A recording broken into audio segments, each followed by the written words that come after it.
नाशिक भाजपमध्ये पक्षप्रवेशावरून झालेल्या नाट्यमय घडामोडींदरम्यान मनसेतून आलेले दिनकर पाटील यांच्या प्रवेशाची सर्वाधिक चर्चा झाली। त्याचं घडलं असं की ठाकरे बंधूंनी युतीची घोषणा केली, त्यानंतर नाशिकमध्ये मनसे कार्यकर्त्यांनी जोरदार सेलिब्रेशन केलं। यावेळी स्वतः दिनकर पाटील आघाडीवर होते। पेढे वाटत त्यांनी कार्यकर्त्यांसोबत ठेका धरला होता। मात्र अवघ्या 24 तासातच दिनकर पाटील यांनी टोपी फिरवली। महायुतीला खंबीर उत्तर देण्यासाठी ठाकरे बंधू समर्थ असल्याचं सांगणारे दिनकर पाटील काल भाजपच्या विकासाचे गुणगान गाऊ लागले।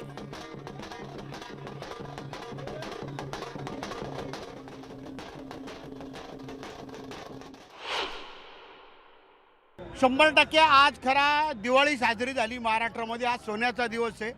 जी महाराष्ट्र वाट बघत होता, माननीय राजसाहेब ठाकरे आणि उद्धव साहेब ठाकरे एकत्र आले पाहिजे। कारण महायुती सरकारला जर खंबीरपणे कोणी विरोधक असतील ते दोघे बंधू आहे आणि जनतेला खूप अपेक्षा होती, ती अपेक्षा आज पूर्ण झालेली आहे। आपण बघाल आता यापुढचं जे राजकारण आहे अतिशय बदलणार आहे।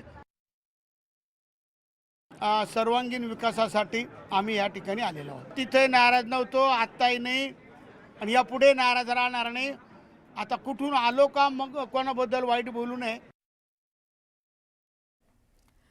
दरम्यान दिनकर पाटील यांनी काय प्रतिक्रिया दिली होती काल आणि आज ते पाहूयात।